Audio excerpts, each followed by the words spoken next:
Empezamos nuestro trabajo de hoy pues revisando las actividades de clase que veníamos desarrollando. Habíamos avanzado ya hasta cumplir con la ubicación de puntos en el plano, la actividad 3. Ahí estaban coordenadas rectangulares. También hay coordenadas polares. Y el último punto está en coordenadas geográficas. Entonces, recuerde que para el plano hay tres formas de ubicar puntos. Vuelvo a repetir, coordenadas rectangulares o cartesianas, coordenadas polares y coordenadas geográficas. Nos toca todavía ver la actividad 4, que es ubicar un punto P en el espacio. Entonces vamos a ir a la pizarra virtual para hacer esa actividad.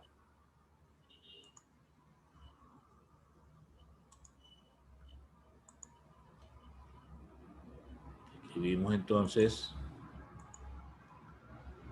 sí, actividades en clases.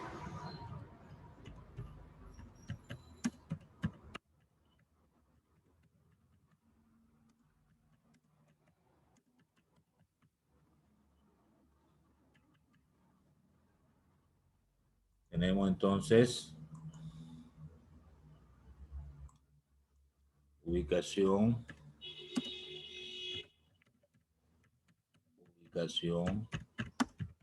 de un punto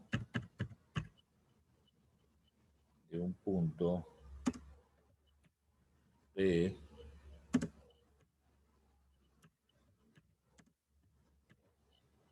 cinco, cuatro, tres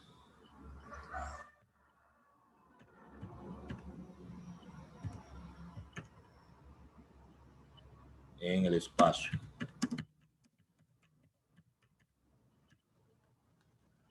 Bien.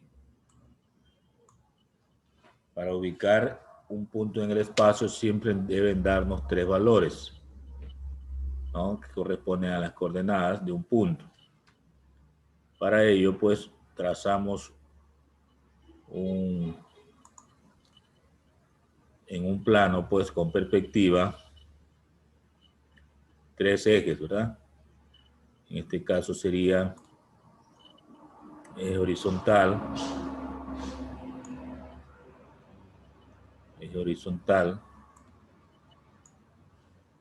luego viene un eje vertical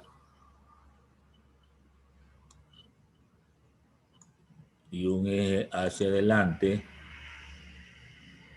proyectado hacia adelante con un ángulo, ¿no? Entonces tendríamos tres ejes. Le colocamos los detalles.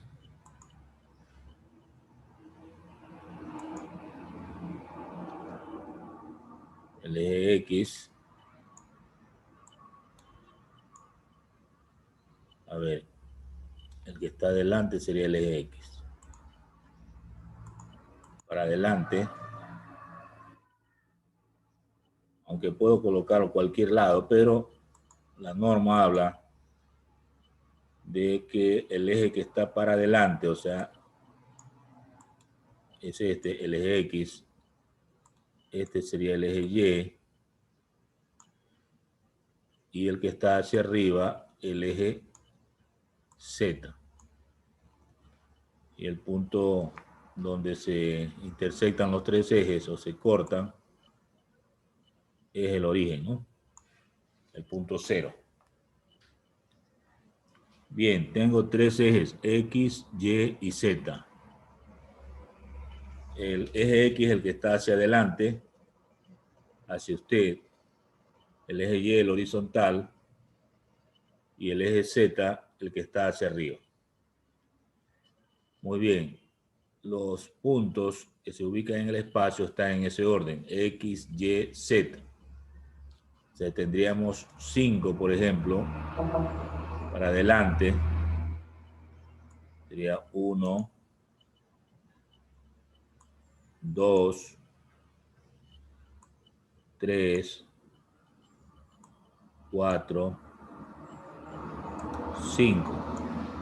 Aquí estaría el 5.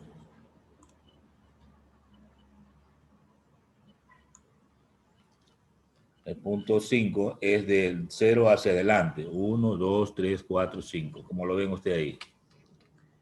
El 4 es en el eje Y. Entonces, contamos 4. 1, 2, 3 y 4. Entonces, aquí tendríamos 4.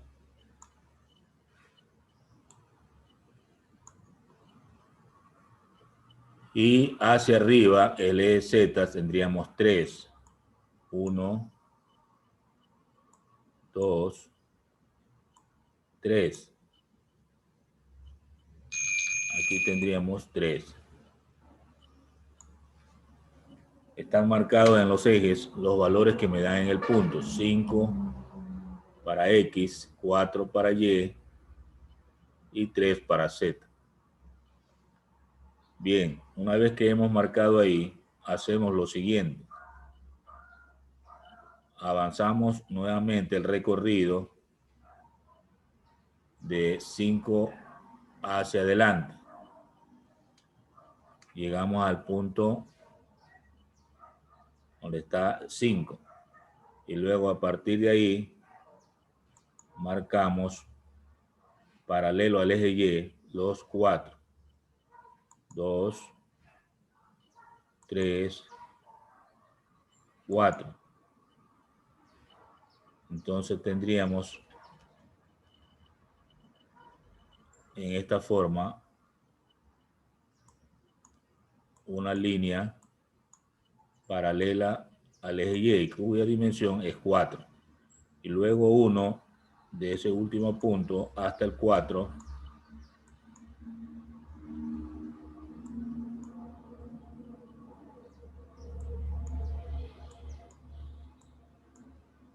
de esta forma.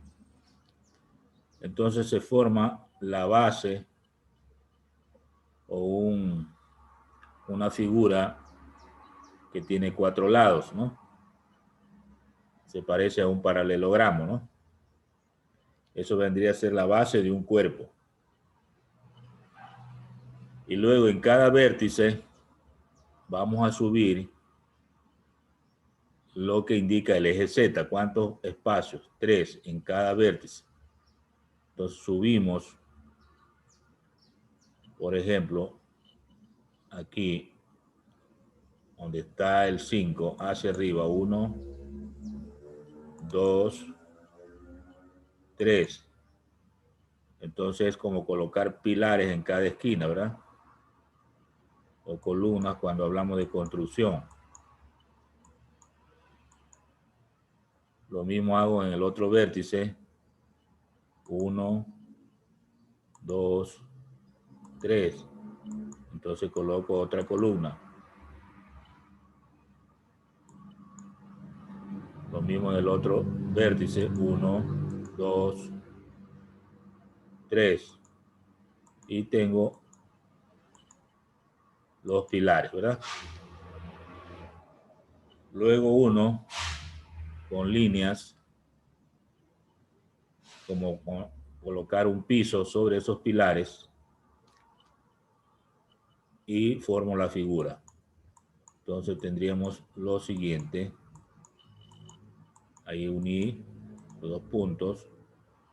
Ahora uno de estos otros 2 puntos.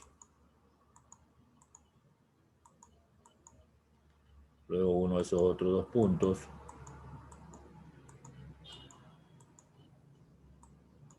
Y finalmente estos otros 2 puntos.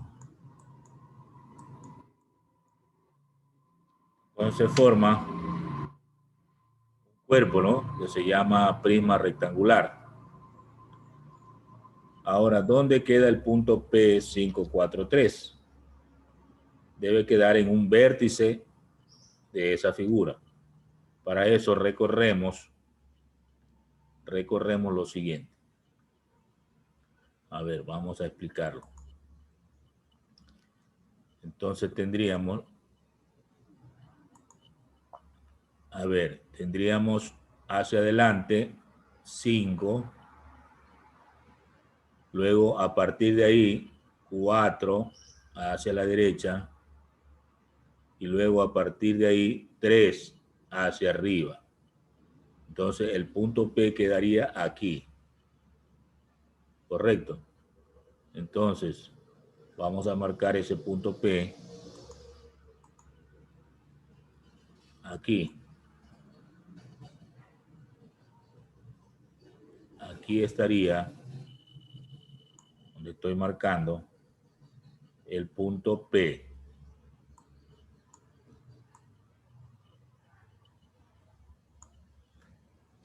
Entonces, 5, 4, 3 estaría ahí, en ese punto. Entonces, aquí sería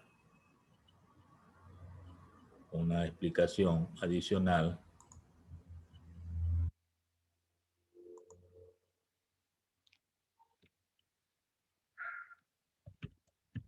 Observe la ubicación del punto P.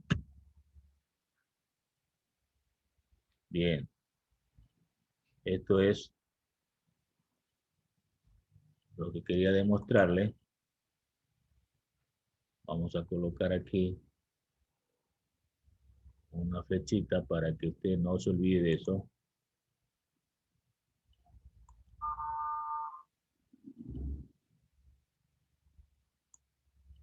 ¿Ya? Observe la ubicación del punto P. Siempre hay que hacer ese recorrido. Repito la explicación. Si dice 5, 4, 3, el punto sería 5 hacia adelante, luego 4 hacia la derecha y luego de ahí mismo 3 para arriba. Repito, 5 hacia adelante, 4 hacia la derecha y 3 hacia arriba. Lo que está hacia adelante es X. Lo que está a la derecha corresponde a Y porque es paralelo al eje Y. Y hacia arriba corresponde a Z porque es paralelo al eje Z. De esa manera se ubican los puntos. Ahora, si hubiera sido negativo algún valor de esto, por ejemplo, hubiera sido 4 negativo, entonces, ¿qué hubiéramos hecho? 5 hacia adelante. Si el 4 hubiera sido negativo, cogemos a la izquierda, como en el plano cartesiano, ¿no? A la izquierda, y luego 3 hacia arriba. Quedaría el punto P por aquí, si hubiera sido el 4 negativo. Si hubiera sido el 3 negativo, ¿qué hubiéramos hecho?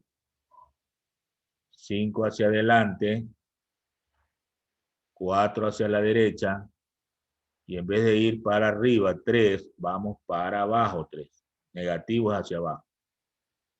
Sería 5, 4, menos 3. Ya, hemos puesto en el supuesto caso que hubiera sido 4 negativo o 3 negativo, pero ¿qué hubiera ocurrido si 5 hubiera sido negativo? El 5 representa X, entonces del 0 ya no vamos hacia adelante, sino del 0 vamos para atrás, 5. Vamos para atrás, 5. 4 a la derecha y 3 hacia arriba. Mire por dónde quedaría el punto P si cambiamos 5. Es fácil teniendo en cuenta eso. En este caso, los 3 valores son positivos, repito, 5 hacia adelante, 4 a la derecha y 3 hacia arriba. Ahí se ubica el punto P. Se forma siempre un cuerpo que se llama, ¿cómo se llama ese cuerpo? Prisma rectangular, o también se llama paralelepípedo, la figura que se forma, ¿no? Siempre el punto P queda en un vértice de ese paralelepípedo. siempre queda en un vértice, en un punto donde concurren las aristas. Bien, preguntas. Espero haber sido muy claro en la ubicación de un punto en el espacio. A ver, preguntas. Freire, Paula, ¿se comprendió? ¿Tiene alguna pregunta? Sí, lo comprendí a la perfección, profesor. No hay ninguna pregunta. No le escucho bien. Sí, sí, entendí. Ah, ya, No hay sí. ninguna Sí pregunta. se comprendió.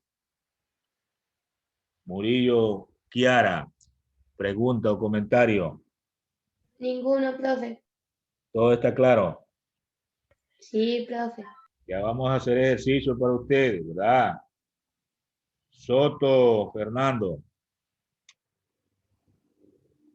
Sí, profesor, sin ninguna duda. Sí, lo entendí. ¿tiene alguna pregunta, algún comentario? No. ¿Todo está claro? Ceballos, Pedro, ¿se comprendió? Sí, profesor. Bueno, me alegro. Tengan presente todas estas explicaciones porque ya va a haber ejercicios en las que usted tiene que responder, ¿no? O hacer. Todo esto está en retroalimentación porque combina muchos conocimientos que ustedes han recibido en cursos anteriores. Especialmente esta parte de matemáticas, geometría, que la aplicamos en la física. Ya vamos a ver en física, por ejemplo, vectores que tienen que ubicar en el espacio. Muy bien, vamos a avanzar. Vamos a avanzar en esta parte de revisión. Veamos qué tenemos por acá. Otras diapositivas.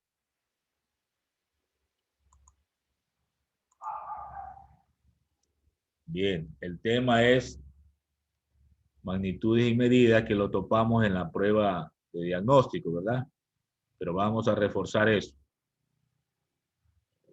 A ver, Araujo, María, lea por favor la diapositiva. Magnitud es toda propiedad o atributo de materia o energía que puede medirse o es susceptible de ser medido. Medir es comparar una magnitud conocida o patrón llamada unidad con otra desconocida de la misma especie o naturaleza. Muy amable, gracias.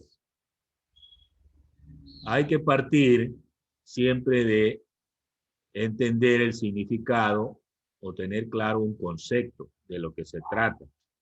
En física siempre debemos ser muy reflexivos, muy analíticos.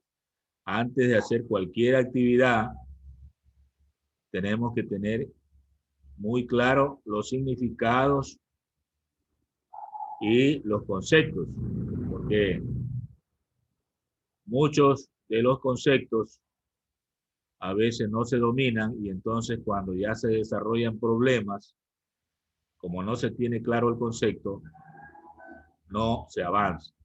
Entonces hay que primero leer bien y tener clara la situación planteada. Aquí hablamos de magnitud. Es un término que utilizan los sistemas de medidas. Siempre se habla de magnitud. ¿Y qué es una magnitud? En términos sencillos, es todo aquello que puedo medir o es susceptible de ser medido. A ver, pensemos en las cosas que podemos medir. Yo puedo medir la estatura de una persona, puedo medir la masa, puedo medir el peso, puedo medir el tiempo, ¿verdad? Puedo medir el volumen, puedo medir la intensidad de luz. Bueno, todas las cosas que yo pueda medir, ¿no? A eso se le llama magnitud. Entonces, en los sistemas de medida siempre aparecen magnitudes, o sea, aquellas cosas que corresponden a la materia o a la energía que puedan medirse. Bien, ya vamos a ver las formas de medir, ¿no? También eso es importante, saber de qué manera podemos medir. Pero cuando utilizamos la palabra medir, tenemos que saber de qué se trata. Entonces, ahí se explica qué es medir. Medir es comparar, dice. Comparar una magnitud conocida que se llama muchas veces patrón y que utiliza una unidad. Compara con otra desconocida, pero de la misma especie o naturaleza. Vamos a suponer, piense, yo quiero medir la estatura de una persona. ¿Qué debo utilizar? ¿Qué instrumento debo utilizar? Primero, tengo que saber que la estatura es una longitud y por lo tanto debo utilizar la cinta métrica. Entonces, no puedo utilizar el termómetro, ¿verdad? Ni el tensiómetro, ni el cronómetro para medir longitud. Por eso dice de la misma especie o naturaleza. Si estoy hablando de longitud, tengo que utilizar algo que tiene que ver con longitud, que es la cinta métrica. Si yo quiero medir la masa es otra magnitud, distinta. Entonces tengo que utilizar un aparato que se llama balanza. Entonces, para medir la masa ya no me sirve la cinta métrica. Me sirve es la masa, la balanza. Entonces, cada situación que se presenta y que pueda medirse se llama magnitud. Y cuando hablamos de medir, siempre es comparar una magnitud conocida con otra desconocida y de la misma especie o naturaleza. Me refiero a que sea consecuente con lo que va a medir. Preguntas. A ver, Santillán, ¿tiene alguna pregunta de esto? No. Sí, ¿no tiene algún comentario?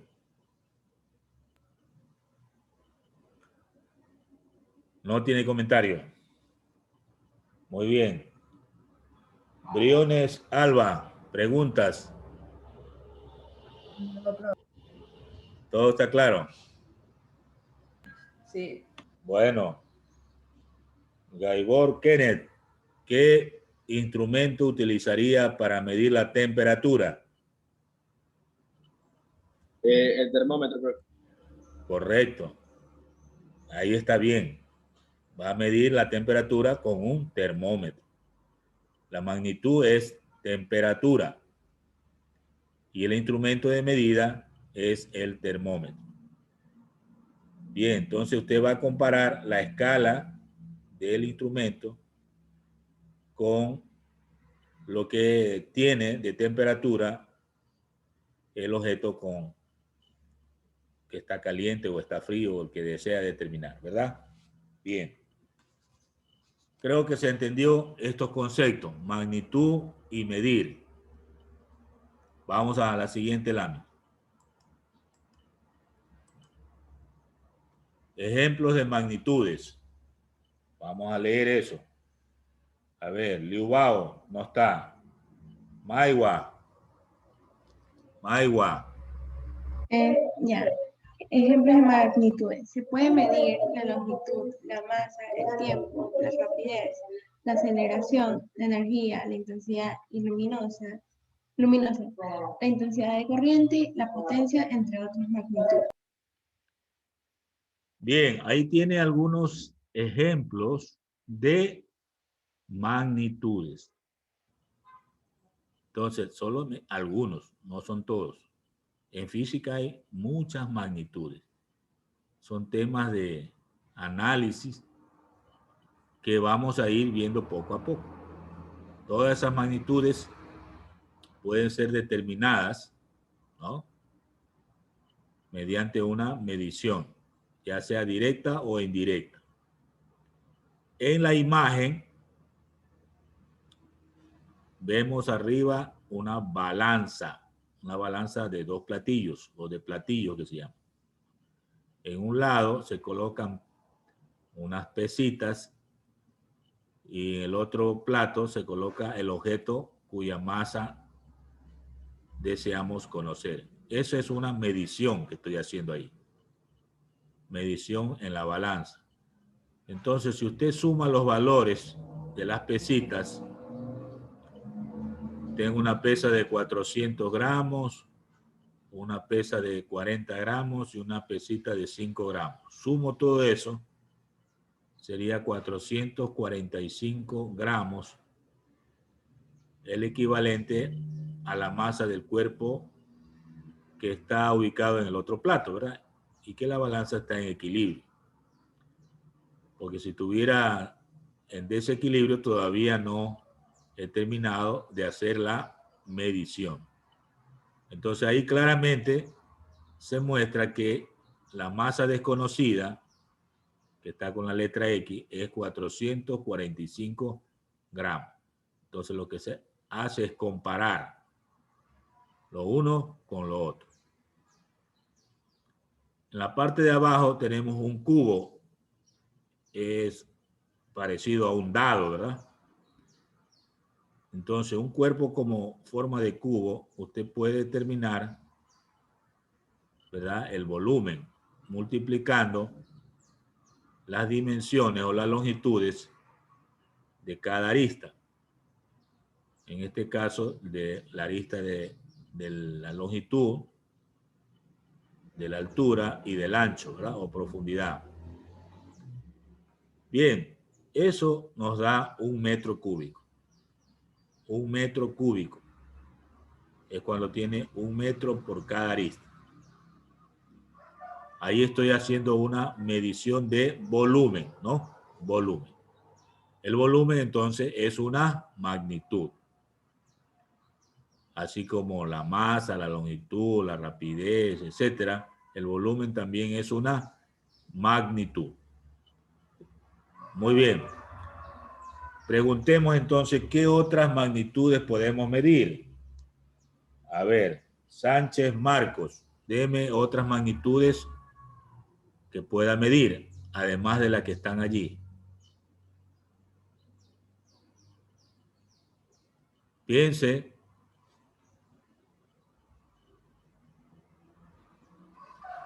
No hay respuesta. A ver, Soto Fernando. La intensidad luminosa, profesor.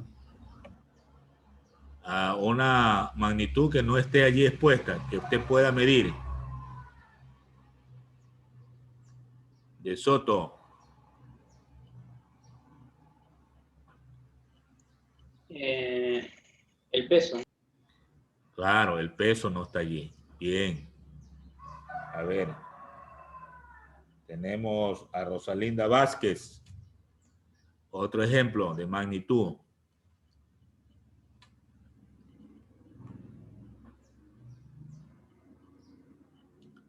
¿No está Rosalinda? ¿Se puede medir la cantidad de sustancias? No le escucho. ¿Se puede medir la cantidad de sustancias? Está bajita su volumen. Yo sé que está hablando, pero no le escucho. ¿Se puede medir la cantidad de sustancias? Cantidad de... Sustancias. Cantidad de... Hasta ahí le escucho. De cantidad de sustancias, dice. Cantidad de sustancia. Bueno. Cantidad de sustancia. Eso es como parecido a la masa, y eso sí está. Bueno, pasemos. Álvaro. Sí, profesor. No le escucho. La presión atmosférica. Presión atmosférica, muy bien. Gracias. Bueno, se puede usted hacer una lista de todas aquellas magnitudes, o sea, aquellas propiedades o atributos de la materia o energía que pueda medir. Eso se llama magnitud. Muy bien, avancemos. Todo esto es retroalimentación.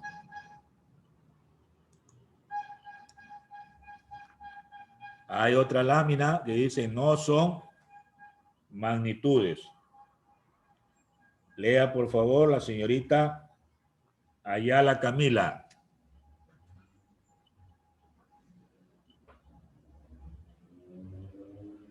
Camila. ¿No está? Pasemos. Briones Alba.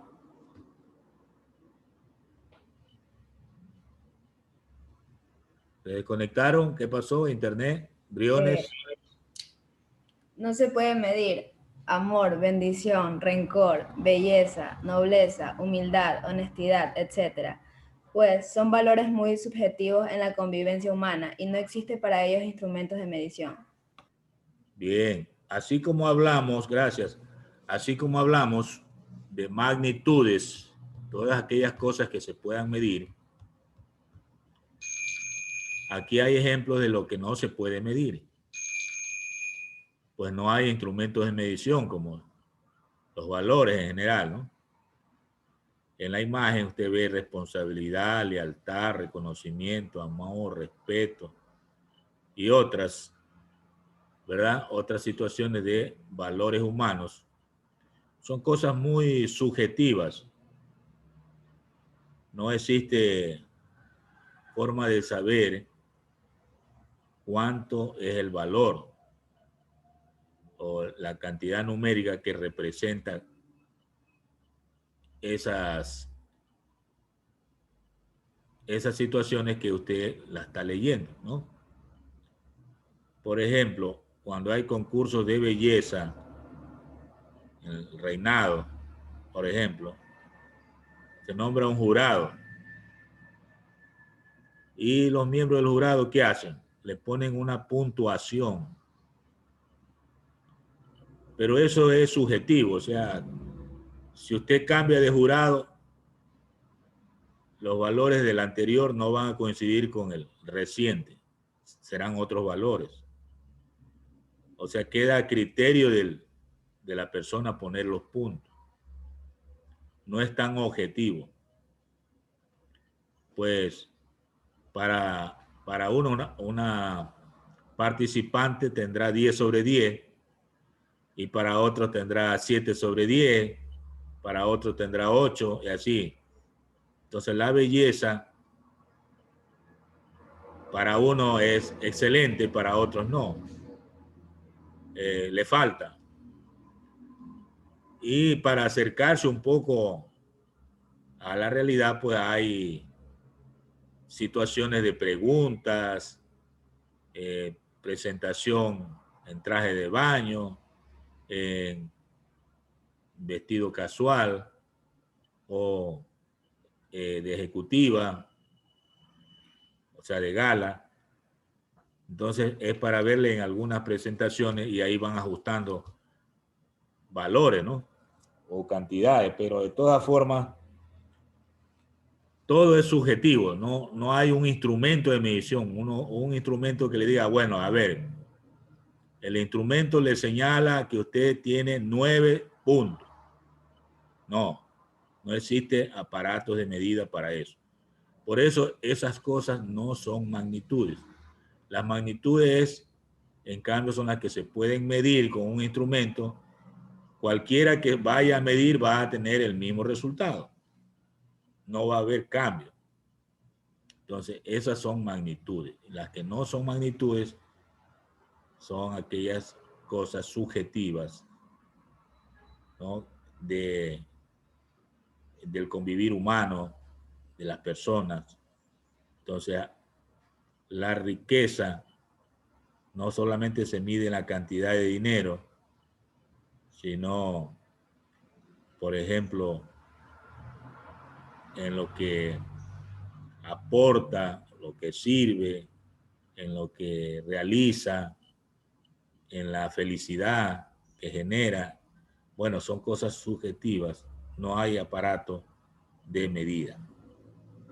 Entonces, cuando hablamos de riqueza, por ejemplo, algunos asocian solo al dinero o al poder económico, pero no solamente eso es riqueza. Cosas de esa naturaleza es lo que vemos en nuestro medio. Algunas cosas son magnitudes y otras, en cambio, no. ¿Comentarios o preguntas? A ver.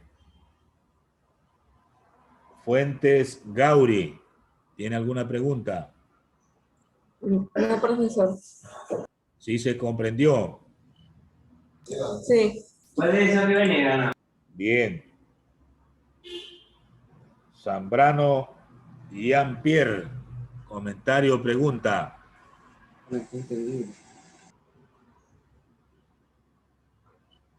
Jean-Pierre, ¿está desconectado? Entendible, profesor. A ver, ¿tiene algún comentario o pregunta? No. Todo comprendido. Bueno. Avanzamos entonces. Hemos analizado entonces aquellas magnitudes y las que no son magnitudes. Siguiente. Tipos de mediciones. Veamos. Carbo Sofía, por favor, lea. Medición directa. Cuando se utiliza un instrumento de medida y se hace en él la lectura correspondiente. Medición indirecta. Cuando se utilizan de las proporcionadas para aplicar una fórmula ya establecida. Gracias. Entonces, hay dos tipos de mediciones. En física, o se hace una medición directa o se hace una medición indirecta. Vamos a conversar sobre esta diferencia. ¿Cuándo es directa? Cuando utilizamos un instrumento y hacemos la lectura en la escala o en la pantalla que tiene el instrumento. Esa es medición directa. Por ejemplo, si vamos a medir temperatura, ya dijimos que utilizamos un aparato que se llama termómetro. Entonces, ¿qué hace la enfermera o el médico que le está midiendo la temperatura? Le coloca el termómetro en contacto con el cuerpo. Puede ser en la boca, en las axilas, en los niños. También le pone en el ano, ¿no? Bueno, eso cuando tiene mucha fiebre, ¿no? Bueno, es eso la forma de poner en contacto el termómetro con el cuerpo cuya temperatura desea conocer. Ese termómetro es el llamado termómetro clínico, ¿no? Porque hay otros termómetros, por ejemplo, para medir la temperatura ambiental, ¿verdad? O de una zona exclusiva ambiental, ¿verdad? Bien. Veamos si es el termómetro clínico. ¿Qué hace la enfermera o el médico? Una vez que ya tiene un tiempo en contacto con el cuerpo, lo retira y mira una columna de alcohol o de mercurio que tiene el tubito y cuál es lo que señala el aparato, la medida. Entonces eso es una medición directa cuando se hace la lectura en el instrumento o aparato correspondiente. Si queremos medir, por ejemplo, la longitud de la mesa, ¿qué utilizamos? Una vara graduada, regla o una cinta métrica. Entonces lo que hacemos es mirar en la escala de la cinta cuánto es lo que señala, ¿no? O alcanza esa longitud. Esa es una medición directa. Cuando utilizamos un instrumento de medida y hacemos la lectura en la pantalla o en la escala que presenta ese instrumento. Ahora, por ejemplo, hay también balanzas que miden directamente la masa, ¿verdad? Esa lectura a veces es electrónica. Ahí le dice cuánto es el valor de la masa. O a veces, como en el caso de que señalamos anteriormente, es una balanza de platos y hay que utilizar pesas. En todo caso, eso es una medición directa. Cuando utilizamos la escala o la pantalla del instrumento para hacer la lectura de la medición. ¿Y qué es medición indirecta? Cuando con los datos que usted obtiene aplica una fórmula. Por ejemplo, en el movimiento de un vehículo de aquí de Quevedo a Santo Domingo, sabemos cuánto es la distancia de Quevedo a Santo Domingo. Hay una distancia aproximada de 102 kilómetros. Y un bus de transporte de pasajeros, ¿qué tiempo emplea de aquí de Quevedo a Santo Domingo? Entonces vamos a darnos cuenta que el tiempo que dura el viaje es de 2 horas. Entonces tenemos esos datos. 102 kilómetros de distancia y el tiempo que emplea un autobús es de 2 horas. Ahí tengo esos datos. Y yo quiero saber cuál es la velocidad promedio que ha llevado ese transporte. Entonces lo que hago es aplicar una fórmula dividiendo la distancia para el tiempo. Sería 102 kilómetros dividido para 2 horas. Me va a dar 51 kilómetros por hora. Esa es la velocidad promedio. Entonces, es el resultado de una medición indirecta cuando utiliza una fórmula.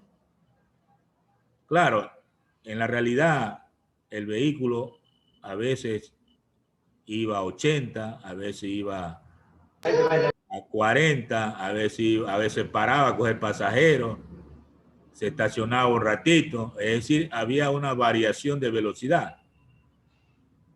No siempre fue a 51 kilómetros por hora, a veces más, a veces menos, pero un promedio es de 51 kilómetros por hora. Cuando utiliza usted una fórmula, está haciendo una medición indirecta. En la imagen de abajo, usted ve un árbol y queremos saber la altura de ese árbol. Si quisiéramos medir en forma directa, yo tendría que subirme al árbol y utilizar una cinta métrica para medir la altura. Eso sería una medición directa. Pero lo quiero hacer en forma indirecta. Entonces, ¿qué es lo que hago? Veo la sombra del árbol y mido desde la base del árbol hasta donde llega la sombra qué longitud hay. O sea, ahí tengo una cinta y no necesito calcular nada, solamente medir la longitud de la sombra. Y luego puedo saber con otro aparato que se llama clinómetro, eso mide ángulos, puedo saber cuánto es el ángulo que existe entre el punto en la que llega la sombra hasta la copa del árbol. me da el ángulo. Ese aparato se llama clinómetro. Entonces utilizo la cinta métrica para medir la longitud de la sombra y un aparato que se llama clinómetro para saber el ángulo, que ahí en la figura está como ángulo A. Y una vez que tengo esos dos valores, aplico la fórmula que está arriba. H igual a C, que es la longitud de la sombra, por la tangente del ángulo A. Aplico eso con la calculadora y determino la altura del árbol, sin haberme subido al árbol. Yo sé cuánto vale la altura, o sea, qué altura tiene ese árbol. Esa forma de hacer los cálculos y determinar un valor es lo que se llama medición indirecta. Siempre que utilice datos y luego aplica una fórmula, hablamos de medición indirecta. Bueno, hay una propaganda bullosa por la calle que me está interrumpiendo. No sé si le escucho. Que vende aguacate, aguacate, aguacate, dice.